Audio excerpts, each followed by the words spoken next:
2024 లేదా 25లో డిగ్రీ లేదా బీటెక్ చదివారా? సాఫ్ట్‌వేర్ జాబ్ కోసం ఎదురు చూస్తున్నారా? అయితే కోడ్ జ్ఞాన్ 100 డేస్ కోర్సులో చేరండి. జాబ్ సాధించండి. నమస్తే, వెల్కమ్ టు సుమన్ టీవీ. నేను మీ యాంకర్ శ్రీ. ప్రజెంట్ మనం చూస్తున్నాం నిమిషప్రియకి ఇంకో 2 రోజులు మాత్రమే ఉంది ఉరి శిక్ష అమలు అవ్వడానికి. అండ్ దానికి సంబంధించి తనకు శిక్ష తప్పే మార్గం లేదంటారా? దీని గురించి ఈ రోజు ఇన్ డీటెయిల్గా మనతో మాట్లాడడానికి హైకోర్టు అడ్వకేట్ అలగిరి రవీంద్రనాథ్ గారు ఉన్నారు. అడిగి తెలుసుకునే ప్రయత్నం చేద్దాం. నమస్కారం సార్. నమస్తే అండి శ్రీ గారు.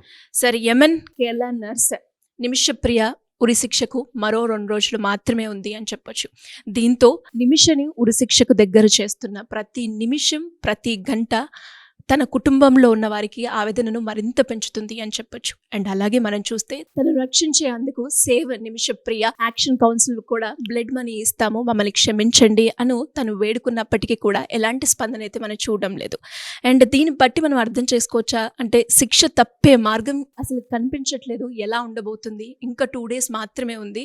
దీన్ని ఎలా మనం చూడాల్సిన అవసరం ఉందంటారు సార్?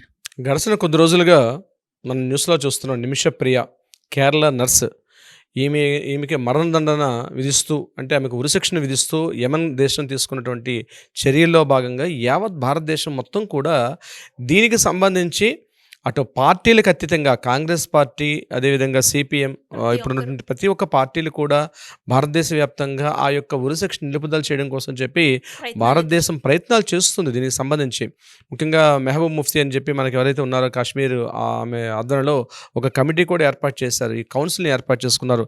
నిమిషప్రియ కౌన్సిల్ అని చెప్పి ఒక కౌన్సిల్ని ఏర్పాటు చేసి, సేవ్ నిమిషప్రియ కౌన్సిల్ని ఏర్పాటు చేసి ఈ దియా ట్యాక్స్ అంటారు, దియా అంటారు, లేకపోతే దాన్ని బ్లడ్ మనీ అంటారు. బ్లడ్ మనీ ఇచ్చి ఆమెను సేవ్ చేద్దామని తీవ్రంగా ప్రయత్నాలు చేస్తున్నారు. చాలా మందికి బ్లడ్ మనీ అంటే ఏంటని చాలా మందికి ఈ యొక్క సిరీస్ ఫాలో అయ్యే వాళ్ళకి డౌట్ రావచ్చు.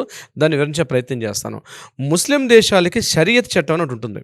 అంటే సౌదీ అరేబియా కానీ, యమన్, కువైట్, అబుదాబి, ఈ యొక్క మొత్తం చాలా వరకు ఉన్నటువంటి ముస్లిం దేశాల్లో షరియత్ని ప్రకటిస్తున్నటువంటి దేశాలంట్లో కూడా ఒక చట్టం ఉంటుంది. ఆ చట్టం ఏంటంటే దాన్ని బ్లడ్ మనీ అంటారు. వాళ్ళు ఉర్దూ భాషలో దాన్ని దియా అని అంటారు.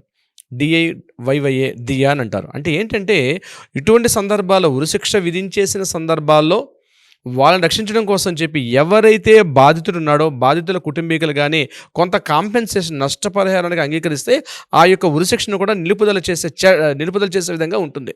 అంటే వాళ్ళు యాక్సెప్టెన్స్ ఇచ్చారు, ఓకే వీళ్ళని క్షమించేద్దాం, ఆ పర్సన్స్ని క్షమించేద్దాం, మమ్మల్ని చంపిన వ్యక్తిని కూడా క్షమించేద్దాం అని చెప్పి వాళ్ళు క్షమిస్తూ దానికి సంబంధించి వాళ్ళ కుటుంబీకులు ఎవరైనా నష్టపరిహారాన్ని తీసుకున్నట్లయితే ఆ నష్టపరిహారాన్ని ఇక్కడ బ్లడ్ మనీ అంటారు, లేకపోతే దియా అని అంటారు. దాన్ని అంగీకరిస్తే తప్పనిసరిగా ఇప్పుడున్నటువంటి ఆ యొక్క ఉరిశిక్షను నిలుపుదల చేసే అవకాశం ఉంది. 2020లోనే మనకి యమన్లో నిమిషప్రియ మీద ఉరిశిక్షను నమోదు చేసినప్పుడు కూడా తర్వాత అనేక రకాల ట్రయల్స్, కోర్టులో ఉన్నటువంటి ట్రయల్స్ చేసిన తర్వాత రేపు వస్తున్నటువంటి జూలై 16వ తారీఖు నాడు ఆమెకు ఉరిశిక్ష విధించమని చెప్పి ఆ దేశపు కోర్టులు ఆమెను ఆదేశించడం జరిగింది. అంటే ఈరోజు చూస్తే ఓన్లీ జస్ట్ ఒక 48 అవర్స్ మాత్రమే ఉంది, కొన్ని గంటల్లో మాత్రమే ఉంది. కానీ భారతదేశంలో ఉన్నటువంటి అనేక మంది ఆమె యొక్క ప్రాణాన్ని నిలుపుదల చేయాలని చెప్పి ఆ బాధిత కుటుంబీకుడు ఎవడైతే ఆ విక్టిమ్ ఎవడైతే ఉన్నారో వాళ్ళకు ఫ్యామిలీ మెంబర్స్కి చాలా వరకు వీళ్ళు సంప్రదింపులు చేస్తున్నారు. ఈవెన్ 8.5 కోట్ల రూపాయలు కూడా ఆఫర్ ఇవ్వడం జరిగింది. అంటే అక్కడ చట్టం ఉంది. భారతదేశంలోని చట్టాల్లో ఈ బ్లడ్ మనీ అనే కాన్సెప్ట్ లేదు, దియా అనేటువంటి కాన్సెప్ట్ లేదు. కానీ ఆ దేశాల్లో దీనికి సంబంధించినటువంటి చట్టాలు ఉన్నాయి. నాట్ ఓన్లీ యమన్ ఒక్కటే కాదు, యమన్ యొక్క క్యాపిటల్ సనా క్యాపిటల్, అంటే సనాలో ఉన్నటువంటి ఏదైతే క్యాపిటల్లో ఉన్నటువంటి వీళ్ళు ఉన్నారో అక్కడ దీని గురించి తీవ్రంగా చర్చిస్తున్నారు. అంటే ఆ దేశంలో పత్రికలతో రోజు ఇదే వార్తగా ప్రధానంగా చెప్పుకుంటూ వెళ్తున్నారు. ముఖ్యంగా ఈ ముస్లిం కంట్రీస్ అన్నింటిలో కూడా ఈ షరియత్ అనే చట్టం ఉంది.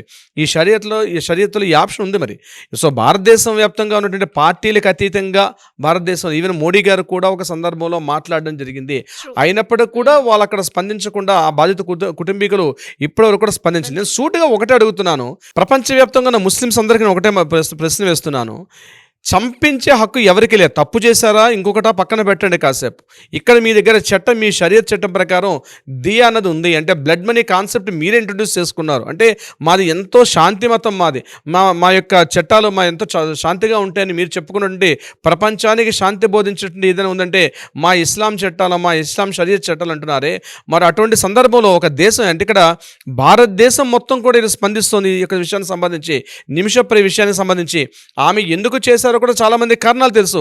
ఆ మహమ్మద్ అబ్దుల్లీ అని చెప్పినట్టు ఆ పర్సన్ తోటి ఎందుకు చంపాల్సి వచ్చింది, ఎలా చంపాల్సి వచ్చింది, ఆమెను ఏ రకంగా చంపి ఏ రకంగా చేశారు, ఓకే దాని గురించి ఉంటుంది.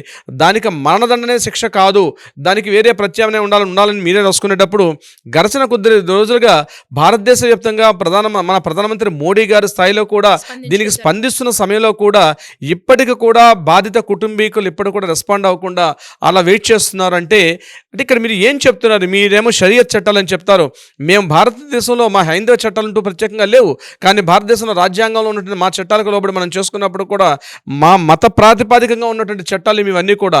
కానీ మత ప్రాతిపాదిక అంటే మీరు శాంతి మతం అంటారు, మేము శాంతిని కోరుకుంటాం, ఎప్పుడు అల్లా అందరినీ మంచిగా కోరుకుంటాం అనుకునేటప్పుడు ఈరోజు ఈ వ్యక్తి నిమిషప్రియ, ఆమె జస్ట్ డేట్ ఆఫ్ బర్త్ కూడా 1989లో పుట్టిందంటే అప్రాక్సిమేట్లీ ఆమె 34-35 సంవత్సరాల వయసు, ఒక నర్సు.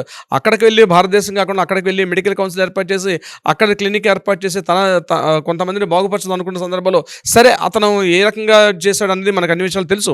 కానీ ఈరోజు దియా ఇస్తా ఉన్నప్పుడు కూడా వాళ్ళు యాక్సెప్టెన్స్ ఇవ్వకుండా మొండిగా కూర్చోవడం అన్నది అది మొత్తం యావత్ ప్రపంచం కూడా పరిశీలిస్తున్నది. ఇక్కడ యావత్ ప్రపంచం కూడా పరిశీలిస్తుంది. అంటే షరియత్ చట్టాలు ఎంత కఠినంగా ఉంటాయి అన్న విషయం మీద ప్రతి ఒక్క వ్యక్తి కూడా దాన్ని పరిశీలిస్తున్నాడు. అంటే భారతదేశంలో ప్రతి ఒక్కరి వ్యక్తి కూడా ఆలోచించుకోవాలి.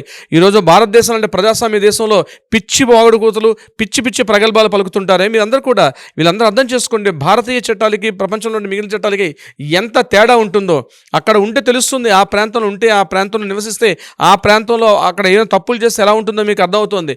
ఇంత దారుణంగా మన దేశంలో చట్టాలు ఉంటాయి, ఇక్కడ కోర్టులు ఉంటాయి, దీని మీద చట్టాలు నడుస్తాయి, దాని ఆర్గ్యుమెంట్స్ అవుతుంటాయి. కానీ చివరిగా ఈవెన్ దో మన విషయం మనం చెప్పుకున్నట్లయితే కలకత్తా కేసు విషయంలో కూడా మనం వీడియోలు చేసాం సిరి గారు. ఆ వీడియోలో కూడా కలకత్తాలో అతను చేశాడని చెప్పి అనేక నిరూపితమైనప్పుడు కూడా అతని తరపున మాట్లాడడానికి కూడా అడ్వకేట్స్ని ప్రమోట్ చేస్తుంది. ఈవెన్ హంతకుడు తరపున కూడా మాట్లాడడానికి వాయిస్ ఇక్కడ అడ్వకేట్స్ని అపాయింట్ చేస్తుంది మన గవర్నమెంట్. అన్ని రకాలుగా చేసినప్పుడు కూడా చివరిగా కోర్టు యావత్ దేశం మొత్తం కూడా ఉరిశిక్ష విధించమని చెప్పి ఎంతో అడిగినప్పుడు కూడా కోర్టులో ఉన్న చట్టాలు ఇతను చేశాడు కరెక్టే, కానీ ఇతను ఉరిశిక్ష ఎందుకు వేయకూడదు, దాన్ని కేవలం యావజ్జీవ కారాగార శిక్ష మాత్రం ఎందుకు వేయాలని చెప్తూ మనం ఆ రోజు మన జడ్జిమెంట్ తీర్పులు కూడా మనం వినడం కూడా జరిగింది, మనం వీడియోలు కూడా చేసుకున్నాం. మరి ఇటువంటి సందర్భాల్లో మరి అదే ఇతర దేశాల్లో ముస్లిం దేశాల్లో ఈరోజు ఒక దేశం మొత్తం అడుగుతుంది కదా ఒక వ్యక్తి కోసం, అంటే ఒక వ్యక్తి మానవతా విలువలు, ఒక హ్యుమానిటీ వాల్యూస్ అని చెప్పి మానవతా విలువలకి ఇతరత్రా ఉన్నటువంటి షరియత్ చట్టాలకి మధ్య ఇప్పుడు ఒక ఫైటింగ్ నడుస్తున్నట్టుగా నేను చెప్తాను మీకు. నేను 100% మాట్లాడుకోవాల్సిందే.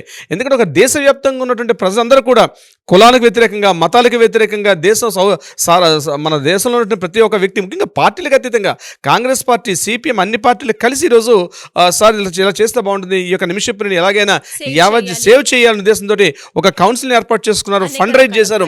ఆ ఫండ్ రేపు 16 తారీఖులో ఇస్తేనే ఆ అమ్మాయి యొక్క ప్రాణాలు కాపాడుకునే అవకాశం ఉంటుంది. 16 తారీఖులోగా వాళ్ళు యాక్సెప్టెన్స్ ఇవ్వకపోతే, ఎవరైతే బాధిత కుటుంబీకుడు ఉన్నాడో, ఎవరైతే మహమ్మద్ అబ్దుల్ అని చెప్పి ఎవరు చనిపోయాడో వాళ్ళు కానీ యాక్సెప్టెన్స్ ఇవ్వకపోతే తప్పనిసరిగా ఆమెకు ఉరిశిక్ష తీస్తారు అక్కడ. ఇక నో డౌట్ ఎట్ ఆల్ ఆ రోజు 16 తారీఖు మళ్ళీ 17 తారీఖు ఆమె ఉదయాన్ని కూడా చూడలేని పరిస్థితి వస్తుంది. అత్యంత దారుణమైన పరిస్థితి. చేసింది కరెక్టే, తను చేసేందుకు ప్రాణానికి ప్రాణం అంటే కత్తికి కత్తి అన్నట్టుగా ఇప్పుడు ప్రాణం తీశారు కాబట్టి ప్రాణానికి ప్రాణం తీయాలన్నటువంటి ఏదైతే ఈ షరియత్ చట్టాలు ఉన్నాయో మారాల్సిన పరిస్థితి కూడా ఉంటుంది దేశంలో. అంటే మారుతున్న ప్రజాస్వామ్య దేశం, మనం భారతదేశాన్ని చూసైనా నేర్చుకోవాల్సింది. అందుకనే విశ్వగురుస్థానంలో ఉన్నటువంటి భారతదేశాన్ని చూసైనా నేర్చుకోవాల్సిన పరిస్థితి వస్తుంది. ఈరోజు భారతదేశంలో ఇన్ని రాష్ట్రాలు, ఇన్ని రకరకాల కులాలు, రకరకాల వర్గాలు, రకరకాల మతాలు, ఇన్ని రకాలు ఉన్నప్పుడు కూడా ఒక ఏకీకృత కొన్ని సంఘటనకు వచ్చేటప్పటికీ అందరం కూడా మద్దతు తెలుపుతున్నారు.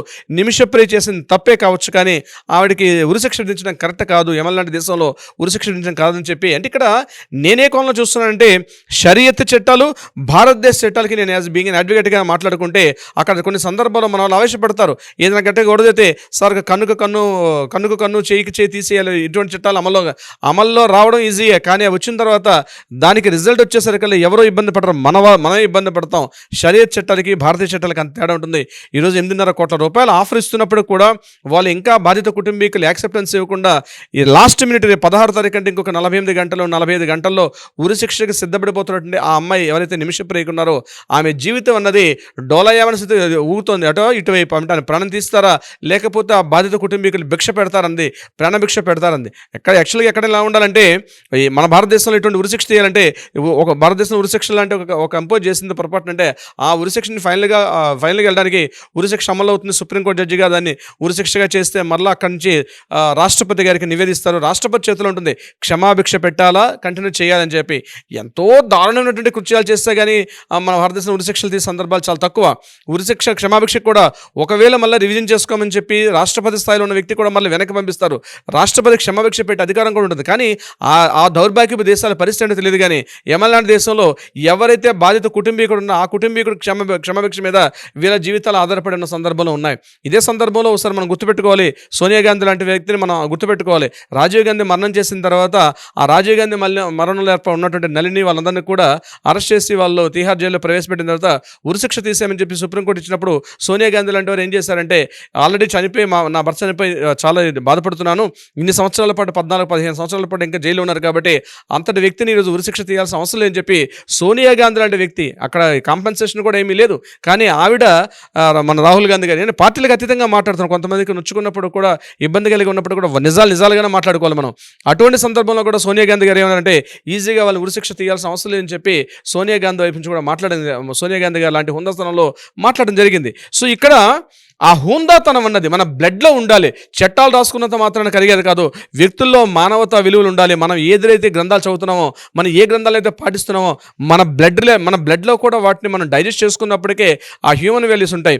ఇప్పుడు హ్యూమన్ వాల్యూనా లేకపోతే షరియత్ చట్టం అన్నది ఇప్పుడు సందిగ్ధ అవస్థలు ఉంది. నేనైతే బీయింగ్ అన్ అడ్వకేట్గా నేను ఈ వేదిక మీద చెప్పేది, ఎంత తొందరగా వీలైతే ఆమె నిమిషప్రియ గారిని అక్కడ విడుదల చేసి ఆమెకు ప్రాణభిక్ష పెడితే మంచిదని నేను అనుకుంటున్నాను. బట్ తర్వాత ఏం జరుగుతుంది మన కాలం నిర్ణయిస్తుంది. శ్రీ గారు మీరు అన్నట్టుగానే యావత్ దేశం మొత్తం కూడా తన ప్రాణభిక్ష కోసమే ఎదురు చూస్తున్నారని చెప్పొచ్చు. అండ్ అదే ప్రయత్నంగా మనం కూడా దేవునికి ప్రార్థిద్దాం సార్, తనకి ఉరిశిక్ష నుంచి బయటపడాలి అని. Anyways thank you sir, thank you so much. Thank you so much Shri గారు. సుమన్ టీవీలో మీ పర్సనల్ అండ్ బిజినెస్ ప్రమోషన్స్ కోసం కింది నెంబర్కి కాంటాక్ట్ చేయండి.